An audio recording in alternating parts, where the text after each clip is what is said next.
wheelchair, and he's talking to security. He had me hidden in the corner, and I'm in an emergency room. And then I remember him embracing me, putting me in his Escalade or whatever. And do you believe Diddy has something to do with Kim Porter's death? Absolutely, without hesitation. Absolutely. They had an altercation. Kim looked like she was bruised up, and Puff had his wrist wrapped up in a t-shirt that was constantly, there was just blood everywhere. Albie Sher, the former partner of Kim Porter, has once again spoken out about the alleged involvement of Diddy in Kim's tragic demise. Dropping a significant hint, Sher implies that Diddy attempted to permanently silence him. In a previous Instagram post, Sher had referred to Kim's death as murder, and shortly afterward, he fell into a coma, engaging in a months-long struggle for survival. Having barely recovered, Sher understandably maintained a low profile and refrained from directly addressing the accusations against Diddy. However, it seems that Sher has reached a breaking point and recently shared a startling message, strongly indicating that someone tried to silence him. Sher's public revelation may signal increasing pressure on Diddy, hinting that Sher is prepared to disclose crucial information. What specific details did Sher disclose about Diddy's alleged attempt to harm him? Could this development lead to a reopening of Kim Porter's case? Let's delve into the details. As reports continue to surface in 2024, it appears that Diddy may face a significant downfall, with emerging allegations surrounding his potential involvement in the deaths of several individuals, including his former partner Kim Porter. Speculation has persisted over the years, suggesting that Kim's death may have been orchestrated by Diddy due to her purported plans to expose his questionable activities in a tell-all book. Adding weight to these speculations, Kim's ex and the father of her son, Quincy, ALB, implies that Diddy also attempted to harm him. Kim and Albie initiated their relationship in 1989, welcoming their son Quincy 2 years later. In that same year, Al penned the iconic classic Forever, My Lady, as a tribute to Kim. Despite their deep love, their relationship took a downturn when Kim encountered Diddy. Working as an Akira executive at Uptown Records, where Kim was hired as a receptionist, Diddy became infatuated with her. Despite Kim's repeated rejections, Diddy persisted until she eventually gave in. They commenced their relationship around 1994, and the toxic dynamics unfolded. It remains to be seen whether these recent revelations will lead to further legal scrutiny for Diddy and the potential reopening of the investigation into Kim Porter's case. The enduring relationship spanned over a course of 13 years. In 1998, their union bore fruit with the arrival of their firstborn, Christian. Despite this, Kim's affections lingered for Al, prompting Diddy to allegedly strategize the separation of Al from his son, Quincy. Diddy assumed control over Quincy's life, though legal adoption never transpired. Despite Diddy's claims of adoption in various interviews, Quincy continues to bear the surname Brown, identical to Albie Sher's. Publicly portraying a contented family life with Kim, Diddy engaged in numerous infidelities with both women and purportedly men.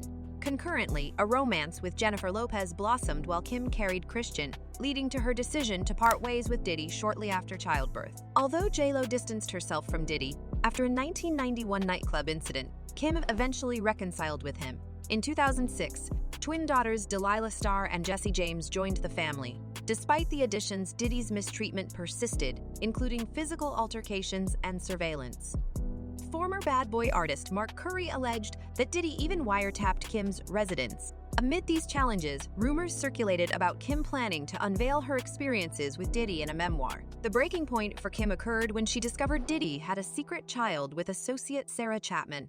The couple separated in 2007, less than a year before Kim's untimely death. Speculation arose that Kim intended to expose her relationship with Diddy in a memoir around this time. On November 15, 2018, tragedy struck as Kim was found unconscious in her lay home. Discovered by a family member, paramedics arrived too late, and Kim, aged 47, was pronounced dead. Despite an autopsy indicating natural causes of high pneumonia, the timeline leading to her demise raised questions. Kim complained of a sore throat on November 7, and by the 12th, she developed a fever. Testing negative for influenza and strep, she received antibiotics, vitamins, and pain relief.